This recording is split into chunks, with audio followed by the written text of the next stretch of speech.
నల్లగున్నాడు అనే ఒకే ఒక కారణంతో సూర్యదేవుడు తన కొడుకు అయిన శనిదేవుడిని చంపబోయాడు అని మీకు తెలుసా? శనిదేవుడిని చూసి లోకమంతా భయపడుతుంది. కానీ శనిదేవుడు పడిన కసాలు ఈ లోకంలోనే ఎవ్వరూ పడలేదు అని మీకు తెలుసా? అసలు శనిదేవుడు ఎలా జన్మించాడు? శనిదేవుడికి శని దృష్టి ఎలా వచ్చిందో మీకు తెలుసా? శనిదేవుడిని తన భార్యనే శపించింది అని మీకు తెలుసా? శనిదేవుడికి మరియు శివుడికి యుద్ధం జరిగింది అని మీకు తెలుసా? ఇవన్నీ ఈ రోజు వీడియోలో వివరంగా తెలుసుకున్నాం. ప్రతి ఒక్క శనిదేవుడు మరియు శివుడి భక్తులు ఈ వీడియో మిస్ అవ్వకుండా చివరి వరకు చూడండి. త్రేతాయుగంలో సూర్యదేవుడు మరియు సంజనాదేవికి వివాహం జరుగుతుంది. ఆ వివాహానికి మొత్తం దేవతలు అందరూ వస్తారు. ప్రతి ఒక్కరూ వాళ్ళని చూసి ఎంతో సంతోషించి వాళ్ళని దీవిస్తారు. అదే వివాహానికి శివుడు మరియు పార్వతీదేవి కూడా వస్తారు. శివుడు సంజనాదేవిని చూసి ఒక్క నవ్వు నవ్వి ఆమె తల మీద చెయ్యి పెట్టి, ఇక నుండి నువ్వు చాలా ధైర్యంగా గట్టిగా ఉండాలి అమ్మా అని దీవిస్తాడు. అలా వివాహం ముగిశాక మొదటి రాత్రి రోజు సంజనాదేవి సిగ్గుపడుతూ సూర్యదేవుడిని చూస్తూ ఉంటుంది. సూర్యుడు మెల్లగా ఆమెను ముట్టుకోవడానికి ఆమె దగ్గరికి వెళుతూ ఉండగా ఒక్కసారిగా సూర్యదేవుడి ఒంటి నుండి విపరీతమైన వేడి సంజనాదేవి మీద పడుతుంది. ఆ విపరీతమైన వేడిని సంజనాదేవి భరించలేకపోతుంది. సూర్యదేవుడి స్థితి ముందు ఆమె చాలా బలహీనంగా ఉంటుంది. భర్తని కాదనలేక ఆ వేడిని భరిస్తూ వారి ఇద్దరు ఆ రోజు శృంగారం చేసుకుంటారు. అప్పటి నుండి సంజనాదేవి దగ్గరికి శృంగారం చేద్దాం అని సూర్యదేవుడు ఎప్పుడు వచ్చినా కూడా ఆమె అతని నుండి వచ్చే వేడి వలన ఒక్క నిమిషం కూడా భరించలేకపోతుంది. ఈ విషయం సూర్యదేవుడికి చెప్పకుండా ఆ బాధని ఆమె ఒక్కటే మనసులో ఉంచుకొని భరిస్తూ ఉంటుంది. అలా కొన్ని నెలల తర్వాత ఆమె గర్భవతి అయ్యి ఆమెకు 3 పిల్లలు జన్మిస్తారు. ఒకరేమో ధర్మానికి రాజు యమధర్మరాజు, ఇంకొకరేమో వైవస్థామను, చివరిగా యమునాదేవి. సూర్యదేవుడు వీళ్ళని చూసి ఎంతో ఆనందపడిపోతాడు. కానీ అప్పటికీ కూడా సంజనాదేవి సూర్యదేవుడి నుండి వచ్చే వేడిని భరించలేక అష్ట కష్టాలు పడుతూ ఉంటుంది. ఇక ఒక రోజు ఆమె ఒక నిర్ణయం తీసుకుంటుంది. నేను తపస్సు చేసి నా భర్తతో సమానం అయ్యే అంత శక్తివంతురాలిలాగా నేను కూడా మారిపోయి నా భర్తని సంతోష పెట్టాలి అని నిర్ణయించుకుంటుంది. కానీ ఈ చిన్న పిల్లలని నేను వదిలి తపస్సులోకి వెళితే వీళ్ళని ఎవరు చూసుకుంటారు? అలానే నా భర్తకి సేవలు ఎవరు చేస్తారు అని ఆలోచనలో పడిపోయి ఒక నిర్ణయం తీసుకుంటుంది. ఆమె స్థితి ఉపయోగించి ఆమె నీడ నుండి ఒక మహిళను పుట్టిస్తుంది. ఆమె అచ్చం సంజనాదేవిలాగే ఉంటుంది. ఆమెకు ఛాయా అనే పేరు పెడుతుంది. ఛాయాదేవితో నువ్వు సూర్యదేవుడి భార్యగా నా స్థానంలో ఉంటూ ఆయనకి మరియు నా పిల్లలకి సేవలు చేస్తూ వారికి ఏ అవసరం ఉన్నా అది నువ్వు తీర్చు అని చెబుతుంది. అలాగే నేను ఇలా అడవికి తపస్సు చేయడానికి వెళుతున్న విషయం నా భర్త సూర్యదేవుడికి చెప్పవద్దు అని ఆజ్ఞాపిస్తుంది. అలా సంజనాదేవి తపస్సు చేయడానికి భూలోకానికి వెళ్లి మహాదేవుడికి తపస్సు చేస్తూ ఉంటుంది. ఆ రోజు నుండి సూర్యదేవుడి భార్యగా ఛాయాదేవి నటిస్తూ ఉంటుంది. ఛాయాదేవి పిల్లలని చూసుకుంటూ సూర్యదేవుడితో ప్రేమగా నడుచుకుంటూ ఉంటుంది. కుటుంబంతో ప్రేమగా నటిస్తూ కొన్ని రోజుల తరువాత ఆమెకు ఒక కోరిక పుడుతుంది. ఇలా ఛాయాలాగా కాకుండా నాకు కూడా ఒక శరీరం ఉంటే నేను సూర్యదేవుడితో మరింత ప్రేమగా ఉండవచ్చు కదా అని ఆలోచించి సూర్యదేవుడితో నేను శివుడికి తపస్సు చేస్తున్నాను స్వామి, కొన్ని రోజు పిల్లల్ని మీరు చూసుకోండి అని అంటుంది. నీకు ఏం కావాలో చెప్పు సఖి, నేను తీరుస్తాను కదా అని అనగా లేదు లేదు స్వామి, నాకు కావాల్సింది ఆ శివుడు ఒక్కడే తీర్చగలడు, దయచేసి కొన్ని రోజులు నా కోసం ఎదురు చూడండి అని అంటుంది. అలా ఛాయాదేవి శివుడికి కఠోరమైన తపస్సు చేస్తుంది. ఆమె తపస్సుకు శివుడు మెచ్చి ఏం వరం కావాలో కోరుకో ఛాయా అని అంటాడు. ఛాయా అనే పదం వినగానే మీకు తెలుసు కదా స్వామి నా బ్రతుకు ఏంటో, దయచేసి నాకు కూడా సంజనాదేవి లాగా అందమైన శరీరం ఇవ్వండి అని వేడుకుంటుంది. శివుడు నవ్వుతూ ఆమె తల మీద చెయ్యి పెట్టి తదాస్తు అని వరం ఇస్తాడు. తపస్సు ముగించుకుని సూర్యదేవుడి ముందుకు ఛాయాదేవి రాగానే సూర్యుడు ఆమెను చూడగానే ఆమెతో శృంగారం చెయ్యాలి అని కోరిక కలుగుతుంది. ఆమెను చూసి ఇక ఆగలేక ఆమె దగ్గరికి వెళ్లి నువ్వు ఇప్పుడు ముందు కన్నా చాలా అందంగా ఉన్నావు సఖి, నీకు అంగీకారం అయితే ఈ రోజు మనం శృంగారం చేసుకుందామా అని అనగా ఛాయాదేవి సిగ్గుపడుతూ సరే అని అంగీకరిస్తుంది. అలా వారి ఇద్దరు శృంగారం చేసుకుంటారు. వీరి కలయిక ద్వారా ఛాయాదేవి గర్భవతి అవుతుంది. ఆమె ప్రసవ సమయంలో లోకమంతా అంధకారములో అయిపోతుంది. మొత్తం ప్రపంచమంతా వణికిపోతూ ఉంటుంది. ఎక్కడ చూసినా తుఫానులు వర్షాలు పడుతూ ఉంటాయి. సూర్యదేవుడు ఎంతో ఆసక్తితో ఎదురు చూస్తూ ఉంటాడు. మొత్తానికి కొంత సమయానికి ఛాయాదేవికి శనిదేవుడు జన్మిస్తాడు. శనిదేవుడు నల్లగా ఉంటాడు. అతని శరీరం నుండి నల్లటి వెలుగు వస్తూ దురదృష్టం ఎత్తికొడుతూ ఉన్నట్టు ఉంటుంది. అప్పుడే పుట్టిన శనిదేవుడిని ఛాయాదేవి పట్టుకొని సూర్యదేవుడి దగ్గరికి తీసుకుని వెళుతుంది. స్వామి, ఇదిగో చూడండి మన ముద్దుల బిడ్డ అని సంతోషముతో చూపించగా సూర్యదేవుడు శనిదేవుడిని చూడగానే కోపముతో ఊగిపోతూ రెచ్చిపోతాడు. సూర్యదేవుడు తెల్లగా ఎంతో అందంగా ఉంటాడు. శనిదేవుడు నల్లగా శనిని కలిగించే విధంగా ఉంటాడు. సూర్యదేవుడి తేజస్సు శనిదేవుడిలో అస్సలు ఉండదు. అప్పుడు సూర్యదేవుడు, ఓ సంజనాదేవి, ఎవడు వీడు? ఎవరికి పుట్టినవాడు వీడు? వీడిలో నా పోలిక అస్సలు లేదు, అలాగని నీ పోలిక అస్సలు లేదు. వీడు ఎవడో చెప్తావా, లేదా ఇక్కడికిక్కడే వీడిని చంపేయమంటావా అని కోపంతో గట్టిగా అరుస్తూ అంటాడు. సంజనాదేవా, ఆమె ఎవరు స్వామి? నా పేరు ఛాయ, నేను మీ భార్యని. మనం ఇద్దరము శృంగారం చేసుకుంటేనే ఇతను మనకి పుట్టిన పిల్లవాడు అని ఏడుస్తూ సూర్యదేవుడికి చెబుతుంది. అది వినగానే సూర్యుడు ఆశ్చర్యపోతాడు, అక్కడికక్కడే కుప్పకూలిపోతాడు. ఛాయాదేవా, అసలు నువ్వు ఎవరు? నా భార్య పేరు సంజనాదేవి అని ఆశ్చర్యపోతాడు. అప్పుడు ఛాయాదేవి జరిగింది మొత్తం చెబుతుంది. అది వినగానే వీరి ఇద్దరి మీద సూర్యదేవుడికి చాలా కోపం వచ్చేస్తుంది. మీరు ఇద్దరూ కలిసి నన్ను మోసం చేశారు, మిమ్మల్ని అస్సలు క్షమించకూడదు అని కోపంతో ఊగిపోతాడు. కానీ ఛాయాదేవి మాత్రం, స్వామి, ఇతను మన పిల్లవాడే, మీరు ఇతన్ని మీ కుమారుడిలాగా స్వీకరించండి అని బ్రతిమాలుతూ వేడుకుంటుంది. కానీ సూర్యదేవుడు కోపంతో ఊగిపోతూ శనిదేవుడిని విసిరి కింద కొడతాడు. కింద పడిపోయిన శనిదేవుడు నవ్వుతూ సూర్యుడిని చూస్తూ ఉంటాడు. సూర్యదేవుడు కోపంతో ఊగిపోతూ వెనక్కి తిరిగి కూడా చూడకుండా అక్కడి నుంచి వెళ్లిపోతాడు. ఛాయాదేవి అప్పటి నుండి శనిదేవుడిని ఎంతో ప్రేమగా అల్లారు ముద్దుగా పెంచుతుంది. అతనికి అన్ని విద్యలను నేర్పిస్తుంది. అతనిని పరమ శివభక్తుడిని చేస్తుంది. శనిదేవుడు ఎన్నో తపస్సులు చేసి ఎన్నెన్నో అస్త్రాలు పొంది ఎంతో శక్తివంతుడిలాగా మారిపోతాడు. కానీ అతని మదిలో మాత్రం తనకి మరియు తన తల్లి ఛాయాదేవికి జరిగిన అవమానాన్ని మాత్రం అస్సలు మరిచిపోడు. ఎప్పటికైనా సూర్యదేవుడంత శక్తివంతుడిలాగా నేను కూడా అవ్వాలి. అప్పటికైనా ఆ సూర్యుడికి తెలుస్తుంది నేను ఎంత గొప్పవాడినో అని సూర్యుడి మీద కోపం పెంచుకుంటూ ఉంటాడు. సొంత తండ్రి మీద ఇంత కోపం పెంచుకుంటున్నాడు అని ఛాయాదేవి శనిని చూసి కంగారు పడుతూ ఉంటుంది. నా కొడుకులో ఉన్న కోపాన్ని ద్వేషాన్ని తగ్గించి ప్రేమను పెంచాలి అని శని దేవుడికి పెళ్లి సంబంధాలు చూస్తూ ఒక మహా కన్య అయిన చిత్రరథని వివాహం చేస్తుంది. ఆ వివాహానికి కూడా సూర్యదేవుడు అస్సలు రాడు. ఆ వివాహం తరువాత శనిదేవుడిలో కోపం తగ్గిపోతూ ప్రేమ పెరిగిపోతూ ఉంటుంది. శనిదేవుడు ఎంతో శాంతంగా తన జీవితం గడుపుతూ ఉంటాడు. ఒక రోజు చిత్రరథకి ఆరోగ్యం బాగాలేక పడుకొని ఉంటుంది. శనిదేవుడు స్నానం చేసి శివుడికి తపస్సు చేస్తూ ఉంటాడు. తపస్సు చేస్తున్న శనిని చూసి అతని శరీరాన్ని చూసి చిత్రరథకి శృంగారం చెయ్యాలని కోరిక కలుగుతుంది. ఆమె కామ కోరికతో, స్వామి, ఒకసారి నన్ను చూడండి, ఇప్పుడు ఇక్కడే శృంగారం చేసుకోవాలి అని చాలా కోరికగా ఉంది స్వామి అని కోరుతుంది. కానీ శనిదేవుడు తపస్సులో ఉన్నాడు కాబట్టి కళ్ళు తెరవకుండా ఆమెను పట్టించుకోడు. చిత్రరథ మాత్రం ఆపకుండా ఎన్నో సార్లు ఆమె కామ కోరికలను చెబుతూ ఉంటుంది. ఎంతసేపటికి శనిదేవుడు కళ్ళు తెరవకపోవడంతో ఆమెకు చాలా బాధ వేస్తుంది. ఆమెను శనిదేవుడు అవమానించాడు అని అనుకుంటుంది. కొంతసేపటికి ఆ బాధ కాస్త క్రోధంలోకి మారిపోయి కోపముతో, ఓ శనిదేవా, నేను సిగ్గు విడిచి కళ్ళు తెరిచి నన్ను చూడు అని ఎన్నిసార్లు వేడుకున్నా కూడా కళ్ళు తెరిచి నన్ను చూడవా? ఇక నుండి నీ కళ్ళతో ఎవరిని అయితే చూస్తావో వాళ్ళ జీవితాలు నాశనమైపోతాయి. వాళ్ళు అనుభవించే బాధలు నువ్వు కూడా అనుభవిస్తావు అని చెప్పిస్తుంది. అప్పుడు కూడా శనిదేవుడు కళ్ళు తెరవకుండా ఉంటాడు. కొంత సమయానికి శనిదేవుడు కళ్ళు తెరిచి చిత్రరథం ముందుకు వెళ్లి తల దించుకొని, నేను తపస్సులో ఉన్నాను అని నీకు తెలియదా దేవి? నీ ఆరోగ్యం బాగుండాలి అని శివుడికి తపస్సు చేస్తుంటే నువ్వే నన్ను శపిస్తావా?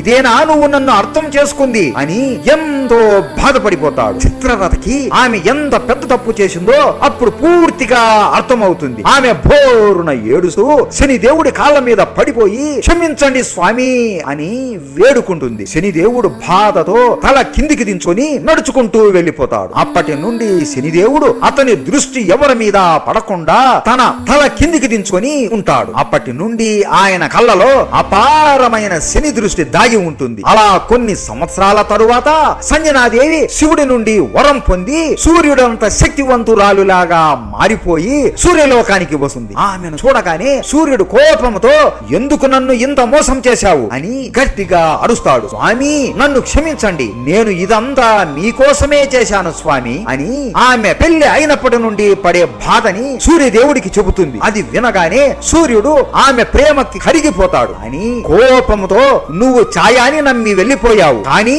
ఆ ఛాయాని స్థానంలోకి రావాలి అని శివుడి దగ్గర వరం పొంది నాతోనే శృంగారం చేసి ఒక కుమారుడికి జన్మనిచ్చింది అని చెబుతాడు. అది వినగానే సంజనాదేవికి కూడా చాలా కోపం వస్తుంది. సంజనాదేవి వచ్చింది అని ఛాయాదేవికి తెలియగానే మా అక్క వచ్చిందా అని సంతోషంగా ఆమె అక్కడికి వస్తుంది. కానీ ఆమెను చూసి సూర్యుడు మరియు సంజనాదేవి ఇద్దరు ఘోరంగా అనరాని మాటలు అన్ని అంటూ అవమానిస్తారు. ఇప్పటి నుండి నీకు ఈ సూర్యలోకంలో స్థానం లేదు, నిన్ను ఇప్పుడే ఇక్కడ నుండి బహిష్కరిస్తున్నాను, అలాగే ఆ శనిని కూడా నా ఇంటి నుండి తీసుకొని పో అని ఆమె జుట్టు పట్టుకొని ఆమెను తోసి ఘోరంగా అవమానిస్తాడు. ఆ మాటలు శని దేవుడు విని కోపంతో సూర్యుడిని చంపడానికి వెళుతూ ఉండగా ఛాయాదేవి శనిని ఆపేస్తుంది. పద కుమారా పద, ఇక్కడ మనకి చోటు లేదు అని లాక్కుని వెళుతూ ఉంటుంది. శనిదేవుడు ఒక్కసారిగా ఆగిపోయి వెనక్కి తిరిగి, ఓ సూర్యదేవా, నీకు నీ అందాన్ని చూసుకునే కదా ఇంత గర్వము, ఈ రోజు నుండి నువ్వు నీ వెలుగును కోల్పోయి కుష్ఠ రోగంతో బ్రతుకుతావు అని చెప్పిస్తాడు. వెంటనే ఛాయాదేవి ఏడుస్తూ శనిని చంప మీద చెల్లున కొట్టి, ఎవరైనా సొంత తండ్రికి ఇలాంటి శాపం పెడతారా, ఈ రోజుకు జరిగిన ఘోరాలు చాలు, ఇక నేను ఏ ఘోరాలు చూడలేను అని శని దేవుడిని అక్కడి నుండి లాక్కొని వెళ్ళిపోతుంది. ఆ రోగం వలన సూర్యదేవుడు తన కాంతి అంతా కోల్పోతాడు. తెల్లగా ఉన్న చర్మం నల్లగా మారిపోతుంది. అనారోగ్యంతో కుష్ఠ రోగంతో ఎంతో బాధపడతాడు. అప్పుడు సూర్యుడు శివుడికి కఠోరమైన తపస్సు చేస్తాడు. శివుడు ఆ తపస్సుకు మెచ్చి సూర్యదేవుడి కుష్ఠ రోగాన్ని తొలగిస్తాడు. అప్పటి నుండి సూర్యదేవుడు శనిదేవుడి మీద అత్యంత కోపంతో ఉంటాడు. ఈ శని కుక్క నన్నే చెప్పిస్తాడా, వీడిన నా చేతులతోనే చంపాలి అని అనుకుంటూ ఉంటాడు. శనిదేవుడు మరియు ఛాయాదేవి ఇద్దరు భూలోకంలో ఒక అందమైన అడవిలో నివసిస్తూ ఉంటారు. ఆ అడవిలో శనిదేవుడికి ఒక కాకితో స్నేహం ఏర్పడుతుంది. ప్రతిరోజు ఆ కాకికి నల్ల నువ్వులు పెడుతూ ఉంటాడు. మొత్తానికి సూర్యదేవుడికి శనిదేవుడు ఎక్కడ ఉన్నాడో తెలిసిపోతుంది. ఆ అడవి దగ్గరికి వచ్చి ఆయన అగ్ని శక్తిని ఉపయోగించి ఆ అడవిని మొత్తం కాల్చేస్తాడు. ఆ అందమైన అడవి కాలిపోతూ బూడిదైపోతూ ఉంటుంది. అదే సమయంలో శనిదేవుడు ఆహారం కోసం చాలా దూరంగా వెళ్లిపోయి ఉంటాడు. ఛాయాదేవి ఒక నీడ అవడంతో ఆ మంటల్ని చూడగానే సరి వేగముగా తప్పించుకుంటుంది. అని శనిదేవుడు మాత్రం ఆ మంటల్లో ఇరుక్కుపోతాడు. శనిదేవుడు తప్పించుకోకుండా శివనామం జపిస్తూ ఉంటాడు. ఛాయాదేవి నా కొడుకు ఎక్కడా అని గట్టిగా, ఎవరైనా శనిని కాపాడండి, నా బిడ్డను కాపాడండి అని గట్టిగా ఏడుస్తూ అరుస్తూ ఉంటుంది. అప్పుడు ఒక కాకి సరి వేగముగా ఆ అగ్ని జ్వాలలలో దూసుకెళ్తూ ఉంటుంది. ఇన్ని రోజులు శనిదేవుడు నల్ల నువ్వులు పెట్టి పెంచింది సామాన్యమైన కాకి కాదు, ఇది కాకులకి రాజు కాకరాజా. కాకరాజా సరి వేగముగా శనిదేవుడి కోసం వెతుకుతూ మొత్తానికి శనిదేవుడిని కనిపెడతాడు. శనిదేవుడు స్పృహ తప్పిపోయి మంటల్లో పడిపోయి ఉంటాడు. వెంటనే కాకరాజా శనిదేవుడిని అతని కాళ్లతో పట్టుకుని ఆకాశంలోకి తీసుకుని వెళ్లి అతని లోకమైన కాకలోకానికి తీసుకుని వెళతాడు. అలా తీసుకువెళుతూ ఉండడం ఛాయాదేవి చూసి, అమ్మయ్య నా కొడుకు బ్రతికే ఉన్నాడు అని ఆనందపడుతుంది. శనిదేవుడు కళ్ళు తెరిచి, ఎక్కడున్నాను నేను అని అనగా కాకరాజా తల్లి ఇలా అంటుంది, పుత్ర, నువ్వు నా కొడుకుకి ఆహారం పెడుతూ ఎంతో సహాయం చేశావు, నువ్వు కూడా ఇక నుండి నా పుత్రుడివే, నువ్వు ఇక్కడే కాకలోకంలోనే ఉండవచ్చు అని చెబుతుంది. శనిదేవుడు తల దించుకొని, సరే తల్లి, నేను ధన్యుడును అని నమస్కరిస్తాడు. ఎందుకు పుత్ర తల దించుకుంటున్నావు, నీ శని దృష్టి మా మీద పడినా పర్వాలేదు, అని నువ్వు మాత్రం ఎవరి ముందు తల దించుకోకు అని చెబుతుంది. అది వినగానే శనిదేవుడు కళ్ళల్లో నీరు కారిపోతాయి. అలా అప్పటి నుండి ఎన్నో సంవత్సరాలు శనిదేవుడు కాకలోకంలోనే ఉంటూ అందరితో ఎంతో ప్రేమగా ఉంటాడు. కాకరాజు అంటే పడని ఒక రాక్షస కాకి శనిదేవుడు కాకలోకంలో ఉన్నాడు అని సూర్యదేవుడికి చెబుతుంది. మొత్తం కాకలోకంలో అందరూ నిద్రపోతున్నప్పుడు ఒక్కసారిగా సూర్యదేవుడు అతని శరీరంలో ఉన్న వేడిని తీసి ఆ వేడిని కాకలోకం మీద వదులుతాడు. అంతే, ఒక్కసారిగా కాకలోకం అంతా మంటల్లో మండిపోతుంది. ఆ వేడికి ఎన్నెన్నో కాకులు చనిపోతాయి. అలాగే కాకులకి రాణి అయిన కాకరాజా తల్లి కూడా మంటల్లో కాలి చనిపోతూ ఉంటుంది. శనిదేవుడు సరి వేగంగా అక్కడికి వచ్చి, ఏమైంది అమ్మా, ఎవరు చేశారు ఈ ఘోరం అని అడగగా, ఇదంతా మీ తండ్రి సూర్యదేవుడు నీ మీద ఉన్న కోపంతో చేశాడు పుత్ర, నువ్వు జాగ్రత్త, అలాగే నా కాకరాజుని కూడా జాగ్రత్తగా చూసుకో ఏమైందో అని చెబుతూ మరణిస్తుంది. అంతే, శనిదేవుడి గుండె పగిలిపోయినట్లు అవుతుంది. నేను చెప్పాను కదమ్మా, నేను ఒక దరిద్రుడిని అని. నా కళ్ళల్లో కళ్ళు పెట్టి చూస్తే మీరు కూడా నాశనం అయిపోతారు అని. ఇప్పుడు చూడండి ఏమైందో అని ఎంతో బాధపడి బోరున ఏడుస్తాడు. శనిదేవుడికి పిచ్చ కోపం వస్తుంది. ఇన్ని సంవత్సరాలు దాచుకున్న కోపం ఒక్కసారిగా కళ్ళు తెరిచి గట్టిగా అరుస్తాడు. ఆ అరుపుకి కాకలోకం అంతా దద్దరిల్లిపోతుంది. ఒరే సూర్యదేవా, నీకు దమ్ముంటే నన్ను చంపాలి, అంతేకాని అన్యాయంగా అన్యం పుణ్యం తెలియని ఈ కాకులని ఎందుకురా చంపావు?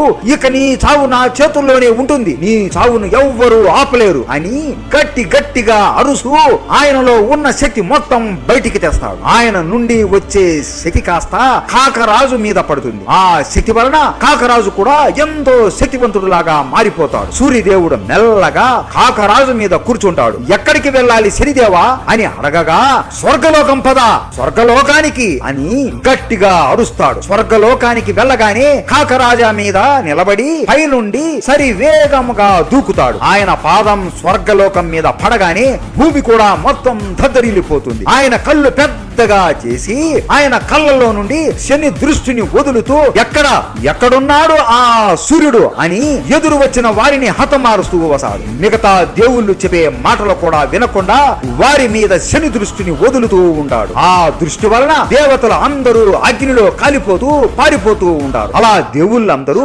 ఇంద్రలోకం నుండి పారిపోతారు. శని దేవుడు ఇంద్రుడి సింహాసనం మీద కూర్చొని, ఆ సూర్యుడు ఇక్కడికి వచ్చే వరకు ఈ ఇంద్రలోకానికి ఎవ్వరూ రాకూడదు, నా మాట కాదని ఎవరైనా వస్తే వాళ్ళ చావు ఈ రోజు నా చేతుల్లో ఖాయం అని గట్టిగా అరుస్తాడు. దేవుళ్ళందరూ సూర్య దేవుడి దగ్గరికి వెళ్లి, నువ్వు చేసిన పని వలన ఇప్పుడు నీ కుమారుడు శనిదేవుడు మా కొంపలు ముంచుతున్నాడు, నువ్వు వెంటనే ఇంద్రలోకానికి వెళ్ళు అని చెబుతారు. సూర్యుడు ఇంద్రలోకానికి వస్తాడు. సూర్యుడు రాగానే శనిదేవుడు అతని కళ్ళల్లో నుండి శని జ్వాలలను వదులుతాడు. సూర్యుడు కూడా అతని కళ్ళల్లో నుండి అగ్ని జ్వాలలు వదులుతాడు. కానీ శనిదేవుడు ఒక్కసారిగా మాయమైపోయి సూర్యుడి ముందు ప్రత్యక్షమయ్యి సూర్యుడి కళ్ళల్లో కళ్ళు పెట్టి చూస్తాడు. అంతే, శనిదేవుడి కళ్ళల్లో ఉన్న శని దృష్టి సూర్యుడి కళ్ళల్లోకి చేరుకుంటుంది. వెంటనే సూర్య దేవుడి వెలుగంతా అదృశ్యమైపోతుంది. అతనికి ఉన్న శక్తి మొత్తం కోల్పోతాడు. అంతే, ఆ దెబ్బకి మొత్తం ప్రపంచం కూడా పూర్తిగా అంధకారంలోకి వెళ్ళిపోతుంది. సూర్యదేవుడు శనిదేవుడి కళ్ళు చూసి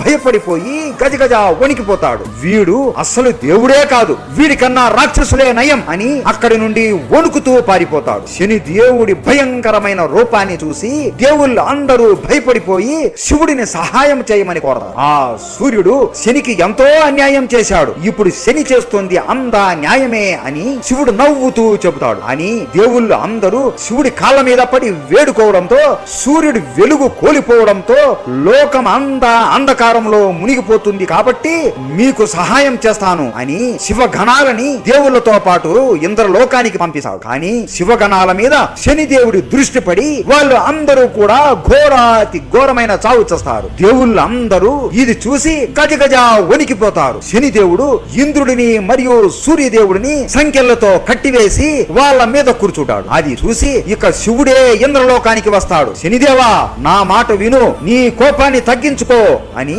శివుడు అంటాడు. శనిదేవుడు కళ్ళు దించుకొని నమస్కరించి, స్వామి, నీకు తెలియదా నాకు ఎంత అన్యాయం జరిగిందో అని అనగా, నాకు అంతా తెలుసు శనిదేవా, ఇప్పుడు సూర్యుడికి బుద్ధి వచ్చింది, నా మాట విని ఇప్పుడు నువ్వు కోపం తగ్గించుకో అని అంటాడు. అని శనిదేవుడు నిరాకరిస్తాడు. ఈ సూర్యుడికి ఇంకా బుద్ధి మారలేదు స్వామి, ఈ రోజు ఈ సూర్యుడిని చంపేస్తాను, నాకు అడ్డు వచ్చిన ఈ ఇంద్రుడిని కూడా చంపేస్తాను, నాకు ఎవరు అడ్డు వచ్చినా వారిని కూడా చంపేస్తాను అని కోపంతో అంటాడు. శివుడు నవ్వుతూ, నేను నీకు అడ్డు వస్తున్నా, నన్ను కూడా చంపుతావా అని అంటాడు. శని ఒక్కసారిగా అగ్ని జ్వాలలను శివుడి మీద వదులుతాడు. శివుడు నవ్వుతూ ఆ జ్వాలల్ని ఆపేస్తాడు. అయితే ఇక ఇక్కడ యుద్ధం జరగాల్సిందే అని ఇద్దరు యుద్ధానికి సిద్ధమవుతారు. శనిదేవుడు కోపంతో అరుస్తూ, మిమ్మల్ని నేను కొట్టలేను అని తన పూర్తి శని శక్తిని ఉపయోగించి ఆ శని దృష్టిని శివుడి మీద వదులుతాడు. శివుడు నవ్వుతూ తన మూడవ కన్ను తెరుస్తాడు. ఆ కంటి నుండి అగ్ని జ్వాలలు వస్తాయి. అలా శని దృష్టి మరియు శివుడి జ్వాలలు ఢీకొంటాయి. అని శివుడి జ్వాలలు శని దేవుడి దృష్టిని నాశనం చేసి వచ్చి శనిదేవుడి ఛాతీ మీద పడుతుంది. అంతే, ఆ దెబ్బకి శనిదేవుడు దూరంగా ఎగిరి పడిపోతాడు. అలా సరి వేగముగా వస్తూ భూలోకంలో ఉన్న ఒక రావి చెట్టు మీద పడిపోతాడు. శనిదేవుడి శక్తి మొత్తం నశించిపోయి ఉంటుంది. అతను కళ్ళు కూడా తెరవలేకపోతాడు. శనిదేవుడు మెల్లగా నవ్వుతూ, ఇదా నా శివుడి పూర్తి శక్తి, శివుడి శక్తి నా మీద పడడంతో నా జన్మ ధన్యమైపోయింది అని ఆనందపడిపోతాడు. అలా ఆ రావి చెట్టు కింద పడిపోయి శివనామం జపిస్తూ తపస్సు చేస్తూ ఉంటాడు. శనిదేవుడు బతికి శివుడు ఎంతో ఆనందపడిపోతాడు. శివుడు రావి చెట్టు దగ్గరికి వచ్చి శనిదేవుడు తల మీద చెయ్యి పెట్టి, నాకు నీ కోపం అర్థమైంది పుత్రా. మీ అమ్మ ఛాయాదేవి తపస్సు చేసి నన్ను వరం అడిగినప్పుడు నేను మీ అమ్మ తల మీద చెయ్యి పెట్టి వరం ఇచ్చాను. అప్పుడు నాలో ఉన్న కొంచెం శక్తి మీ అమ్మ గర్భంలోకి చేరింది. అందుకే నీకు ఇంత శక్తి వచ్చింది పుత్రా. నువ్వు కూడా నాకు పుత్రుడితో సమానం అని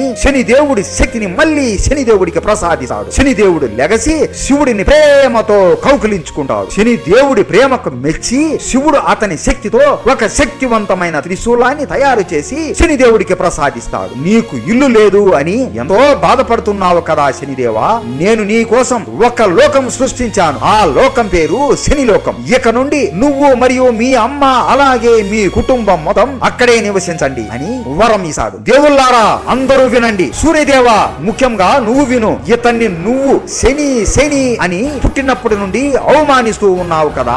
ఇప్పటి నుండి శనిదేవుడు న్యాయానికి కర్మలకి అధిపతి. ఇంకొకసారి శనిదేవుడి మీద ఒక్క గీత పడినా నా మీద పడినట్లే అని దేవుళ్ళందరినీ హెచ్చరిస్తాడు. అది విని శనిదేవుడి కళ్ళల్లో నీరు కారిపోతాయి. శివుడి కాళ్ళ మీద పడిపోయి హర హర మహదేవ, హర హర మహదేవ అని గట్టిగా అరుస్తాడు. ఆ తరువాత శనిదేవుడు తన భార్య చిత్రరథతో, తన తల్లి ఛాయాదేవితో మరియు కాకరాజుతో శనిలోకంలో నివసిస్తూ ఉంటాడు. శనిదేవుడు సింహాసనం మీద కూర్చొని, నన్ను చూసి ఎవ్వరూ భయపడకండి, మీరు చేసే కర్మలను చూసి మీరు భయపడండి, నేను న్యాయాన్ని, నా నుండి ఎవ్వరూ తప్పించుకోలేరు అని చెబుతాడు. ఇది శనిదేవుడి పూర్తి చరిత్ర. ప్రతి ఒక్కరికి శనిదేవుడి కథ పూర్తిగా అర్థం అయ్యింది అని అనుకుంటున్నాం. ప్రతి ఒక్కరికి శనిదేవుడి కథ తెలియాలి. ప్రతి ఒక్కరికి ఈ వీడియో షేర్ చేయండి. శనిదేవుడు అంటే మీకు ఇష్టం ఉంటే జై శనిదేవా అని కామెంట్ చేయండి. జై శనిదేవా.